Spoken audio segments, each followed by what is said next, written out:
pukul 17 waktu Indonesia Barat. Soal perjuangan ke pusat, apapun yang diminta oleh pemerintah Aceh, Lon sebagai wakil Aceh siap memperjuangkan. Saatnya kita dengarkan dan kita saksikan Lintas 17, informasi aktual dari seluruh penjuru Aceh. Kejaksaan Tinggi Aceh menuntut 40 orang bandar narkoba dengan ancaman hukuman mati. Kabupaten Aceh Singkil Provinsi Aceh dengan menyediakan anggaran sebesar 25 miliar rupiah. Inilah Lintas 17 bersama Korwil 17 Banda Aceh.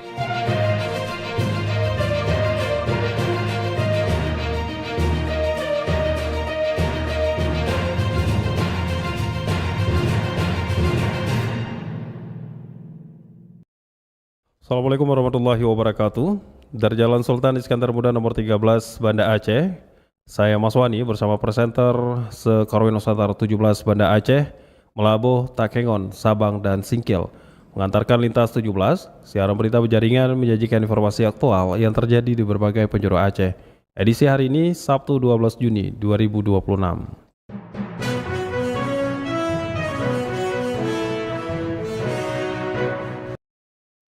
Berita utama yang dapat Anda simak sore ini diantaranya, truk semen hantam ruko di Timang Gajah, seorang warga dilaporkan meninggal dunia. Kenaikan harga Pertamax mulai dirasakan masyarakat di Kabupaten Aceh Timur.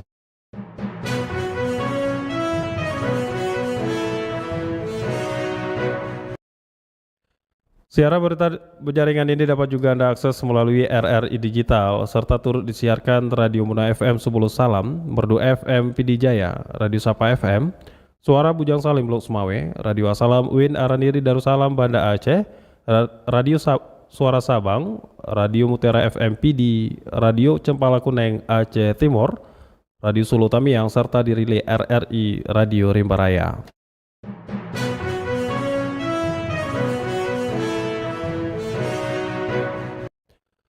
Baiklah saudara, berita pertama kami mulai dari Kota Raja Banda Aceh.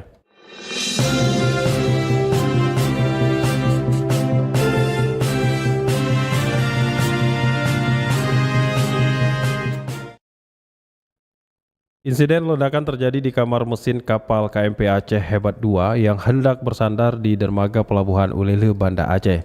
Dalam peristiwa ini dilaporkan 14 orang terluka. Laporan reporter Munzir Budiana.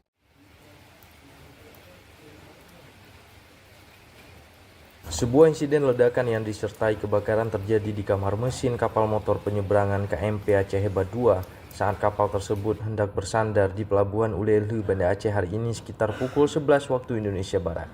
Peristiwa itu mengakibatkan sedikitnya 14 orang mengalami luka bakar dan harus mendapatkan penanganan medis.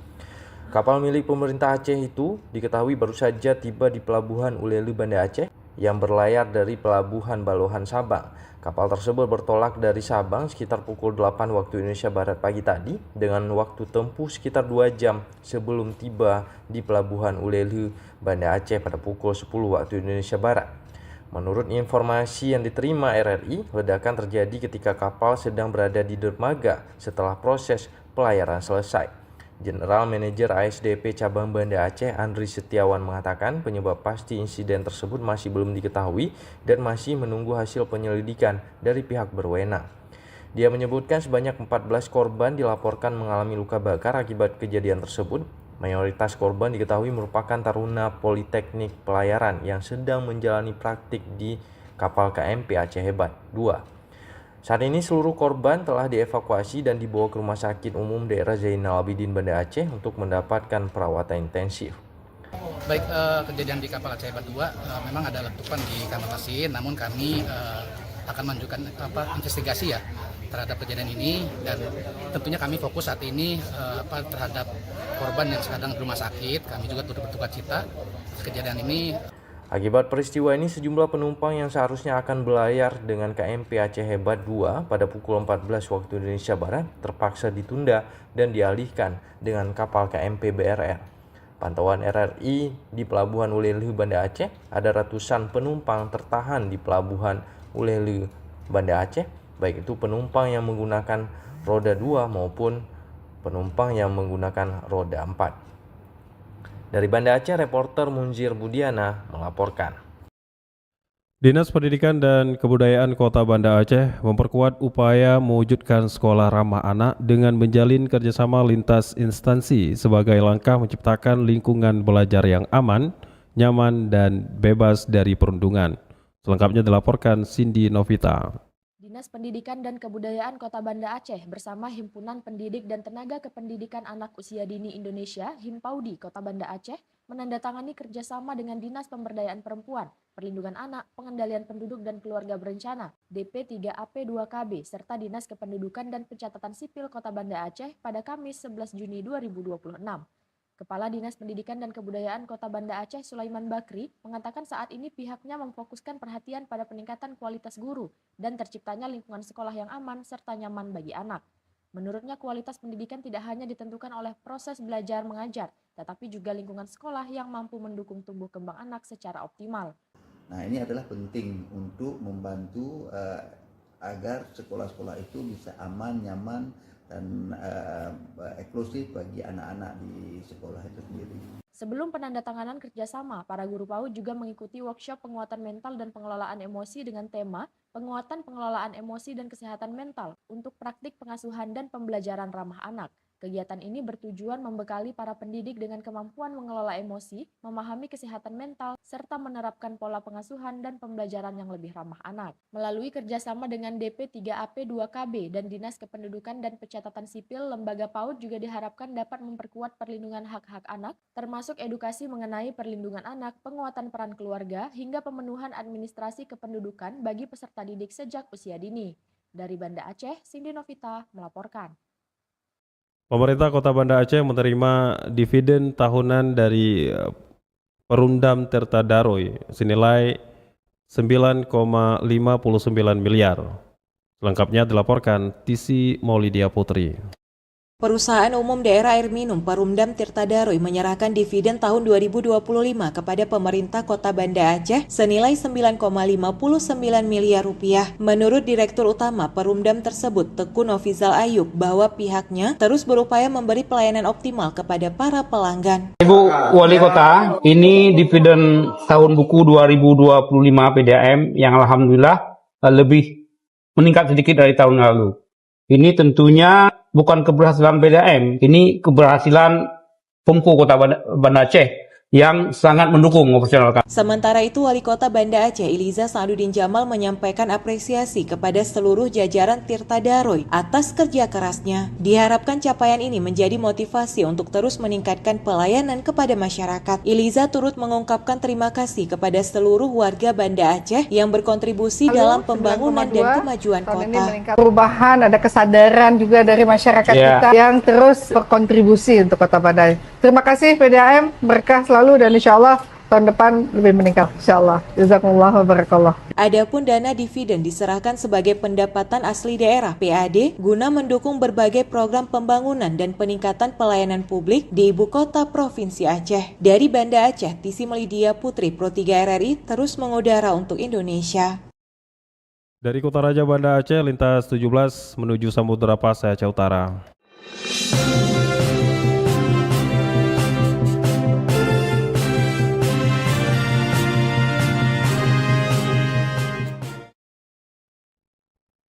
Kenaikan harga bahan bakar minyak non-subsidi jenis Pertamax menjadi Rp16.650 per liter mulai dirasakan oleh masyarakat di Kabupaten Aceh Timur. Berikut laporan Aldo Numero. Kenaikan harga bahan bakar minyak non-subsidi jenis Pertamax menjadi Rp16.650 per liter mulai dirasakan masyarakat di Kabupaten Aceh Timur. Sejumlah pengendara mengaku terus menyesuaikan pengeluaran transportasi menyusul penyesuaian harga tersebut. Harga Pertamax di sejumlah SPBU resmi naik dari sebelumnya Rp12.300 per liter mengikuti kebijakan yang diberlakukan sejak 10 Juni oleh Pertamina. Pengawas SPBU ID Raya Ahmad yang menyebutkan selain Pertamax, harga Pertamax Green 95 juga mengalami kenaikan dari Rp12.900 menjadi Rp17.000 per liter. Meski pasokan BBM di SPBU tersebut masih aman dan mencukupi kebutuhan masyarakat. Tahu saya kalau yang bukan subsidi setiap bulannya itu ada perubahan harga. Bisa naik, bisa turun harganya. Saya belum ada dapat laporan apa, yang saya tahu untuk yang subsidi ini harganya tetap. belum ada informasi gimana. Tapi kalau yang bukan subsidi, harganya tiap bulan tuh naik, bisa naik, bisa turun harganya. Aktivitas pengisian bahan bakar di SPBU tetap berlangsung normal tanpa antrian panjang. Namun sejumlah pengendara mengaku terkejut dengan kenaikan harga Pertamax yang dinilai menambah beban pengeluaran harian dan memaksa masyarakat menyesuaikan pola konsumsi bahan bakar. Biasanya habis 40.000 udah penuh tangki. Sekarang 50. Semoga kedepannya Pertamax turun harganya. Adapun harga BBM yang berlaku saat ini di Aceh Timur antara lain, Pertalite masih dengan harga Rp10.000 per liter, Biosolar Rp6.800 per liter, Pertamax Rp16.650 per liter, Pertamax Turbo menjadi Rp20.750 per liter, Pertamax Green 95 menjadi Rp17.000 per liter, Dexlite Rp23.000 per liter, dan Pertamina Dex Rp24.800 per liter. Dari Aceh Timur, Aldo Numero melaporkan. Dari Lok Sumawe kita menuju ke dataran tinggi Tanah Gayo.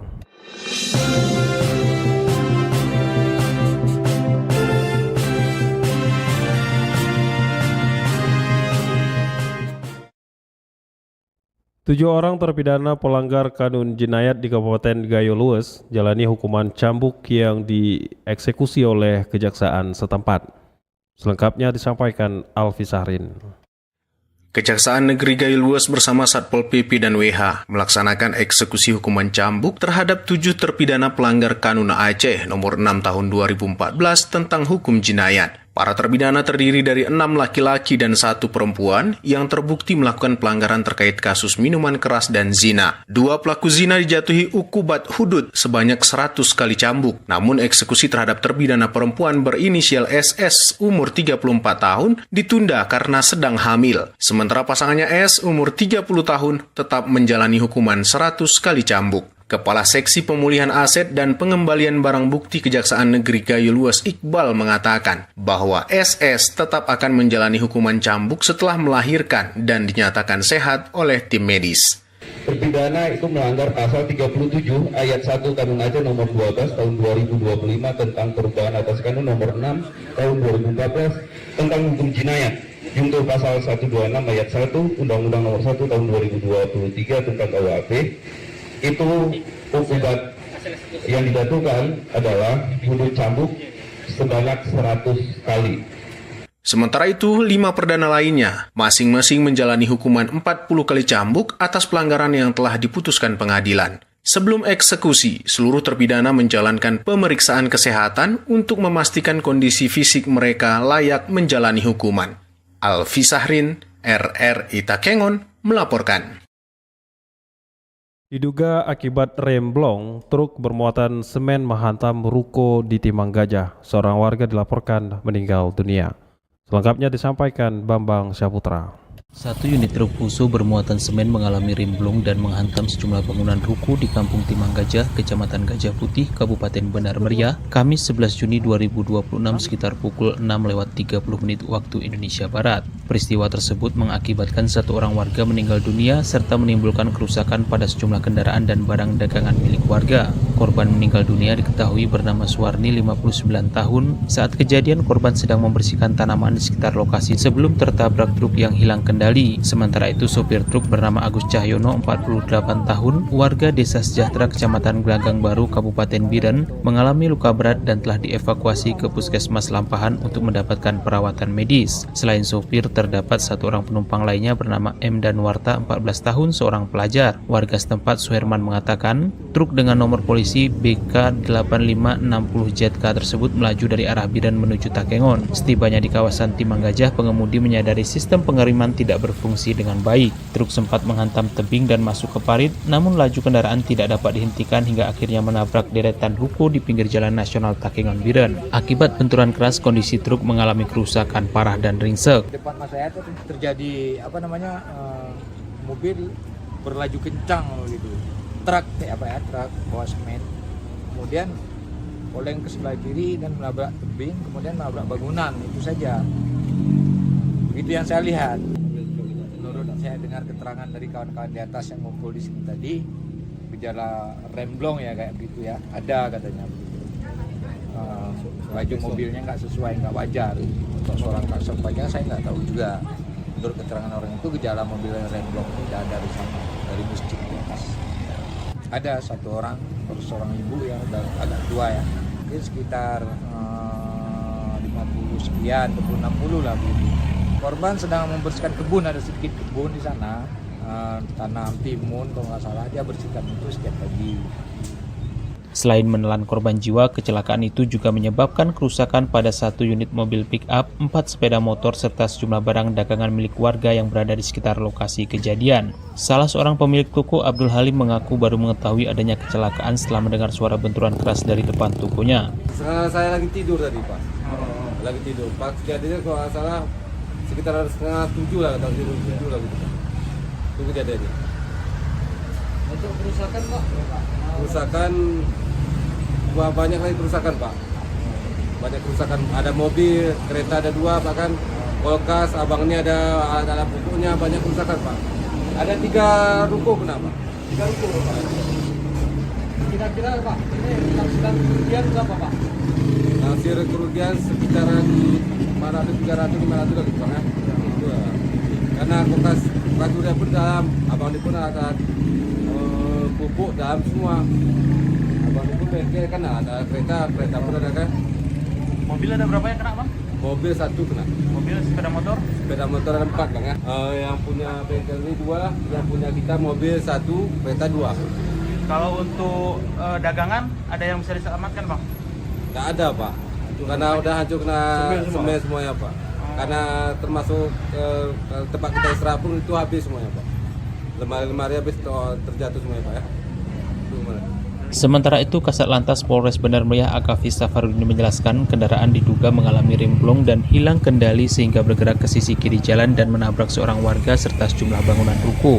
Berdasarkan hasil olah tempat kejadian perkara, kondisi cuaca saat itu cerah dengan arus lalu lintas relatif sepi. Ruas jalan di lokasi kejadian beraspal, lurus dan menurun. Petugas Satlantas Polres Bandar Meriah yang menerima laporan langsung mendatangi lokasi, melakukan olah TKP, memeriksa kondisi korban, mencari keterangan saksi-saksi, serta mengamankan barang bukti berupa 1 unit Mitsubishi Fuso BL8560 ZK dan 1 lembar SIM B2 umum milik pengemudi. Saat ini kasus kecelakaan tersebut masih dalam penanganan Satlantas Polres Bandar Meriah untuk proses penyelidikan lebih lanjut. Bambang Syahputra, RRI Takengon, melaporkan.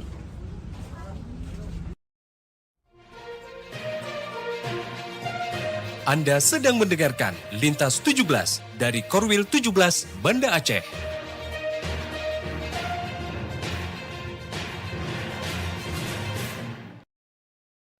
Anda telah menyimak berita-berita dari Kutaraja Banda Aceh, Luk Sumawe, dan Takengon. Kami ajak Anda menuju 0 km Indonesia, Pulau W.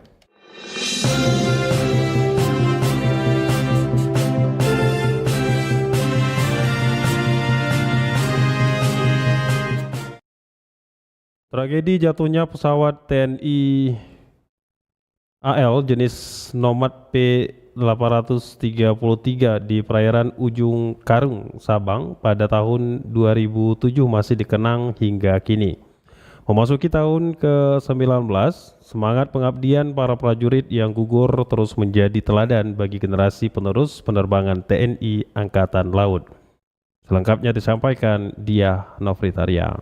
Peristiwa jatuhnya pesawat TNI AL jenis Nomad P833 di perairan Ujung Kareng, Sabang pada 30 Desember 2007 masih menjadi bagian penting dalam sejarah penerbangan TNI Angkatan Laut. Memasuki tahun ke-19 sejak kecelakaan tersebut terjadi, semangat pengabdian para korban terus dikenang melalui kegiatan tabur bunga yang rutin dilaksanakan setiap tahun. Kegiatan tabur bunga tahun ini menjadi bagian dari rangkaian peringatan hari ulang tahun ke-70 penerbangan TNI Angkatan Laut tahun 2026. Upacara dilaksanakan di perairan Ujung Kareng yang merupakan lokasi jatuhnya pesawat Nomad P833. Pasop Lanudal Sabang, Kapten Laut E. Budi Wahyu Sejati mengatakan kegiatan tersebut merupakan bentuk penghormatan kepada para personel penerbangan TNI AL yang gugur saat menjalankan tugas negara. Upacara tabur bunga ini menjadi momentum bagi kita penerbangan TNI Angkatan Laut untuk mengenang jasa para pahlawan khususnya yang di penerbangan Angkatan Laut. Jadi Untuk pelaksanaan di Sabang sendiri kita laksanakan di Ujung Karang, tempat dulu tragedi pesawat kita Nomad jatuh dan seluruh personil kru tidak terselamatkan. Menurutnya, Ujung Karang dipilih karena menjadi saksi tragedi Nomad P833 yang jatuh saat melaksanakan penerbangan dari Sabang menuju Medan. Peristiwa tersebut menjadi salah satu kecelakaan yang paling dikenang dalam sejarah penerbangan TNI AL di wilayah barat Indonesia. Pesawat yang membawa 7 personel itu dilaporkan mengalami gangguan mesin sebelum jatuh ke laut sekitar 1 km dari ujung landasan Bandara Maimun Saleh pada 30 Desember 2007. 5 personel gugur dalam kecelakaan tersebut, sementara 2 kru lainnya berhasil selamat. Selain mengenang para korban, Lanudal Sabang juga menyalurkan bantuan kepada anak yatim di sekitar Gampung Ujung Karang. Kegiatan sosial tersebut menjadi bagian dari rangkaian HUT ke-70 penerbangan TNI AL sekaligus bentuk kepedulian kepada masyarakat setempat. Diah Novritaria melaporkan. Peristiwa jatuhnya pesawat. Dengan berakhirnya laporan tadi, berakhir sudah Lintas 17 sore ini. Berita utama dari RRI sewilayah batas Selasar Korwil 17 Banda Aceh. Atas perhatian Anda kami ucapkan terima kasih. Wassalamualaikum warahmatullahi wabarakatuh. Sekali di udara, tetap di udara. Demikian Lintas 17 sore ini. Produksi Korwil 17 Banda Aceh.